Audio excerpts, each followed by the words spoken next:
Será que existe uma semana de prova perfeita? Não importa a modalidade, corrida, triatlon, ciclismo, trail, natação, qualquer um que compete sabe que a semana de prova é bem diferente das demais. Polimento, carboloading, preparo de material, ansiedade. O que fazer e o que não fazer na semana da sua prova, segundo a ciência, agora no Fala Lu.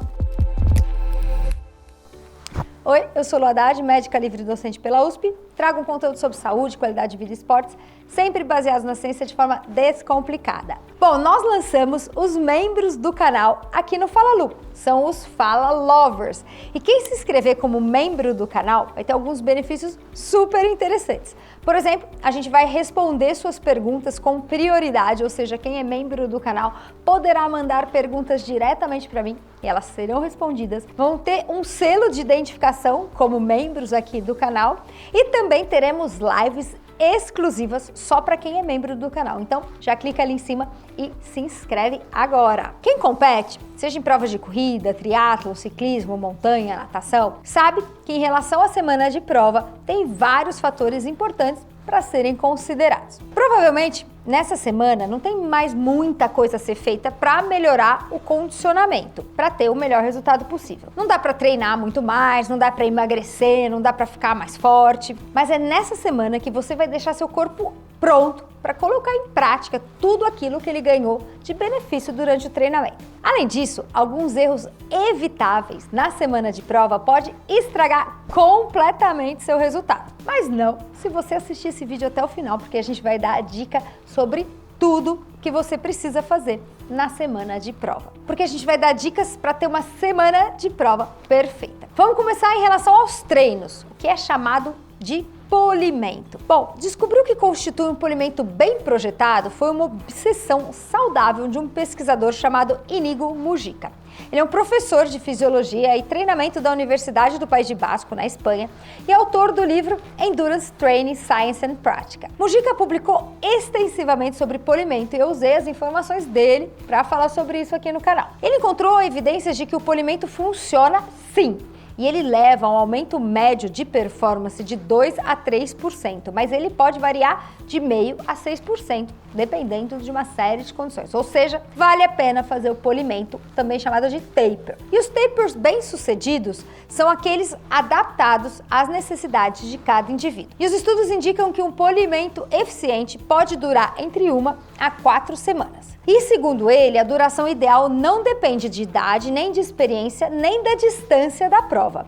Depende sim de um perfil de adaptação e recuperação de cada atleta. Alguns atletas se recuperam mais rápido que outros e alguns atletas têm adaptações de treinamento duradouras, enquanto outros destreinam muito rápido. Então você precisa se conhecer e saber como você é para fazer o melhor polimento possível. Até a década de 80, a maioria dos treinadores presumia que o maior benefício do polimento era o descanso muscular. Bom, é verdade, os músculos meio cansados, fadigados, descansam e ganham força e potência depois do polimento. Mas os maiores ganhos acontecem no sistema circulatório, onde tem um aumento do volume total de sangue e aumento da contagem de glóbulos vermelhos. E aí sim você tem os grandes benefícios do polimento. Os atletas bem polidos também têm um aumento do VO2 máximo e da economia da corrida, enquanto armazenam glicogênio mais facilmente e isso vai fazer toda a diferença no momento da prova. Fisiologicamente, todo atleta se beneficia de um bom polimento. O atleta não respondeu a esse período de taper, então provavelmente o taper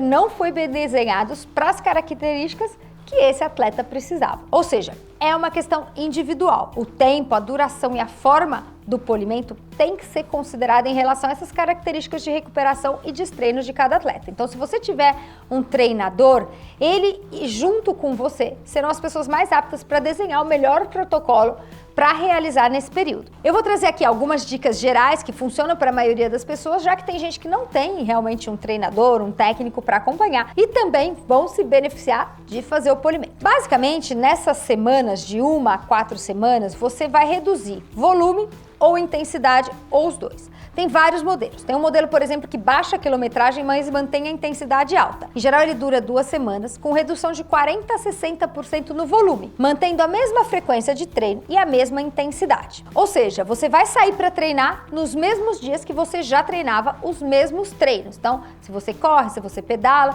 nos mesmos horários, para fazer um volume menor, então diminuir a quantidade, mas coloca estímulo, coloca alguma intensidade. Tem modelos que diminuem menos do que esses 40% a 60% na quilometragem, mas diminui também a intensidade, então faz menos estímulo, menos treinos fortes. E tem modelos que não diminuem tanto o volume nem a intensidade, então diminui entre 60% a 80% o volume e intensidade. Bom, e para toda prova você tem que fazer o polimento? Depende de quanto você vai competir durante o ano e da importância daquela prova para você. Fazer o polimento de 2 ou mais semanas vai acontecer só para as provas mais importantes do ano, que em geral tem que ser limitadas a 2 ou 3 provas. Ou seja, para provas que não são tão importantes, mas médio importantes, recomenda-se fazer uma semana de polimento, não mais do que isso. E para provas pouco importantes, recomenda-se apenas uma redução gradual de volume ou intensidade de cerca de 4 dias. Nesse cenário, então, você mantém a frequência e intensidade dos seus treinos habituais até o início desse período que a gente chama de mini taper.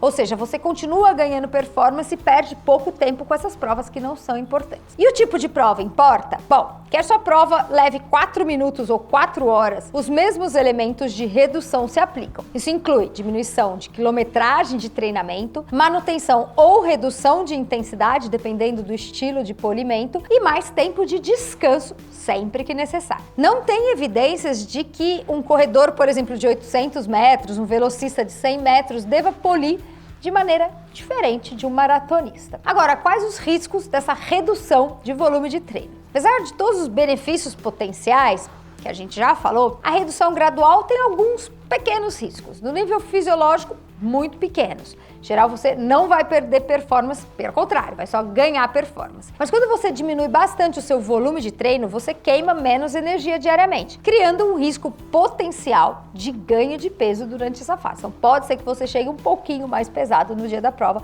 dependendo do controle da sua alimentação. O aumento do volume total de sangue, que é benéfico, pode levar a uma diluição de estoques de ferro. Isso pode ser um problema para quem já está no limite ali inferior. Agora, os maiores riscos associados a essa redução de volume são mais psicológicos. Esse ponto problemático parece seguir uma trama básica que é o medo de perder performance. O sucesso numa prova de longa distância, em geral, requer um alto nível de comprometimento, né? Quem está treinando para maratona, para um Ironman, em geral, fica meio obsessivo-compulsivo. Em geral, as pessoas costumam contar muito o volume de treino, né? E você acha que quanto mais você treina, melhor você é. Muita gente fica, inclusive, fixada nessa questão de quilômetros semanais, acreditando que isso é o que vai te deixar lá no alto nível de condicionamento. Agora, a chave para superar esse medo é encontrar um programa de redução gradual de volume que atenda às suas necessidades aeróbicas e perceber que você não vai perder meses de trabalho duro reduzindo um pouco nas últimas 2 semanas antes da competição. Pelo contrário, isso vai fazer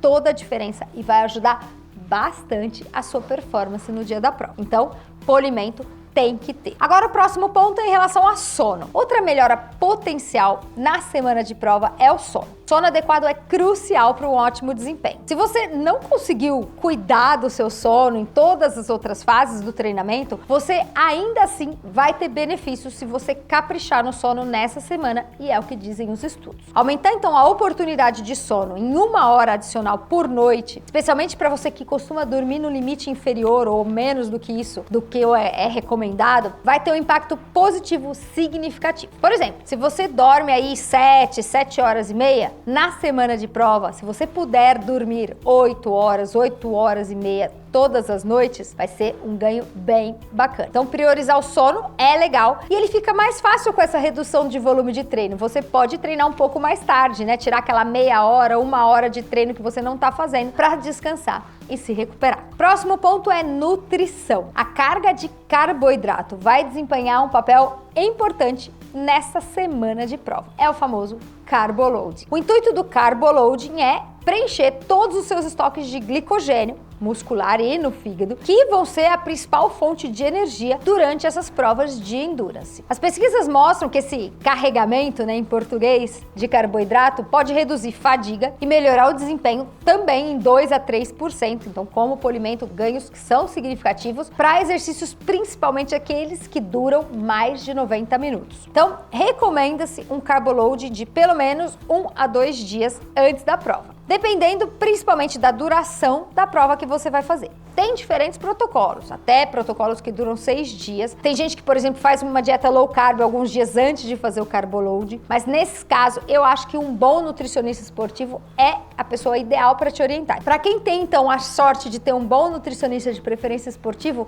vai ter um carboload desenhado perfeito para todas as suas necessidades. Agora, vamos dar algumas dicas gerais que nem todo mundo tem acesso ao nutricionista. Se você optar, por exemplo, por carboload de um dia, capricha no carboidrato desde a manhã, desde o café da manhã. E tente atingir 10 a 12 gramas de carboidrato por quilo de peso. Se você optar pelo modelo de 2 dias, ele dá mais chances de você conseguir preencher todos os estoques de glicogênio de forma adequada. Então, 2 dias, maior chance de chegar no dia da prova com todos os estoques repletos. No primeiro dia, você não precisa dessa carga total de 10 a 12 gramas por quilo, mas fica aí perto de 8 a 10. No segundo dia, complementa de 8 a 12 gramas de carboidrato por quilo de peso. Então você vai ter que fazer essas contas que, em geral, o nutricionista faz melhor do que a gente. Boas fontes de carboidrato vão ajudar a digestão nesse período, então são carboidratos mais simples, por exemplo, arroz, batata, geleia e até alguns doces que não tenham muita gordura são adequados. Se você não conseguir, quem não está acostumado,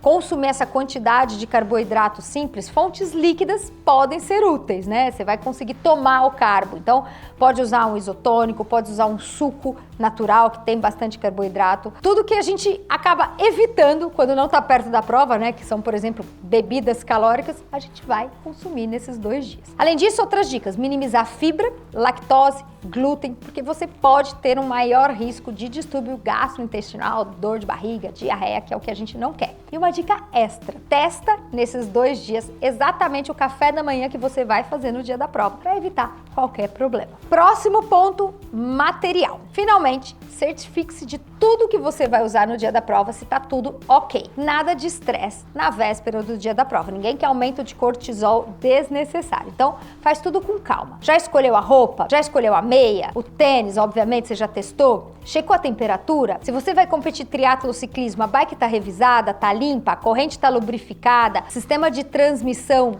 tá ok, tudo isso traz ganhos de desempenho. Por exemplo, um rolamento limpo e eficiente pode economizar até 10 watts no ciclismo. Isso é bastante coisa, então vale a pena. Se você vai competir montanha, trail, checa a mochila, bastão, kit de primeiros socorros, faz isso com calma, alguns dias antes da prova, não deixa para a véspera que você pode ficar mais estressado e não é legal. Próximo ponto: planejar o dia da prova. Você já viu onde é a largada? Como é que você vai chegar até lá? Você vai de carro? Onde você vai estacionar? Quanto tempo vai levar? Vai de transporte público? Vai de Uber? Então tudo isso pode ser planejado com antecedência para reduzir esse estresse e esse sofrimento na véspera que acaba piorando sua condição para o dia da prova. E esse estresse de esperar, esse estresse do polimento, de ter menos tempo gasto em treinamento? Ele significa mais tempo para relaxar em casa, colocar o trabalho em dia, passar mais tempo com a família ou para se preocupar com tudo, ficar ansioso, nervoso, começar a pensar em detalhe. Eu sou uma que, quando estou ansiosa, começa a pensar nos mínimos detalhes. Por quê? Porque o polimento perturba muito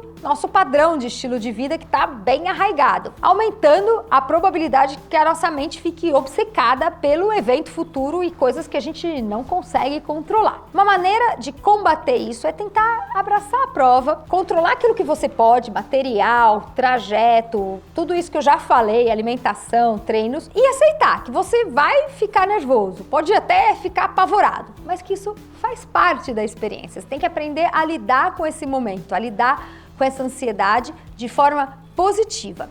Eu percebi que com as minhas competições, quanto mais eu fui competindo, eu fui ganhando experiência nesta questão psicológica. Fui descobrindo o que funciona pra mim. E cada um vai ter que descobrir o que funciona pra si. Se é socializar, então encontrar os amigos, sair pra almoçar, ficar com um grupo. Se é ficar mais sozinho, recluso, assistindo um filme, uma série, pensar em alguma coisa que não tem nada a ver, lendo um livro. Se é meditar. Então descubra o que te ajuda nesses dias antes da prova a lidar com esse tempo relativamente extra que você vai ter, porque tá treinando pouco, tá descansando, tá ficando mais calmo e que não aumente, não gere, não piore a ansiedade, que não é positiva. Então a gente tem que ter um grau de ansiedade que é importante para no momento da prova ter aquela adrenalina que faz parte, mas isso tem que ser sempre de uma maneira positiva. Vamos então para o resumo Fala Lu, que na verdade são alguns conselhos para a semana de prova perfeita. Bom, o principal objetivo durante a semana de prova é evitar erros. Então, polimento, que é sempre menos do que mais. Diminui treino e descansa. Você precisa se sentir descansado. Capricha no carboidrato da dieta, que isso vai fazer diferença para o seu estoque de glicogênio. E atenção para os aspectos não relacionados ao treinamento e que podem melhorar seu desempenho e minimizar qualquer risco de problema. Desejando para todo mundo que vai competir agora no segundo semestre, tem muita prova grande, uma boa prova, e que vocês mandem aqui pra gente nos comentários quais as dicas de vocês para a semana de prova perfeita. Que filme vocês assistem, se tem alguma playlist, se tem alguma música, se tem alguma técnica para relaxar, qualquer coisa. Quero dicas pra gente compartilhar aqui nos comentários para que todo mundo tenha a semana de prova que merece. É isso aí e até o próximo vídeo.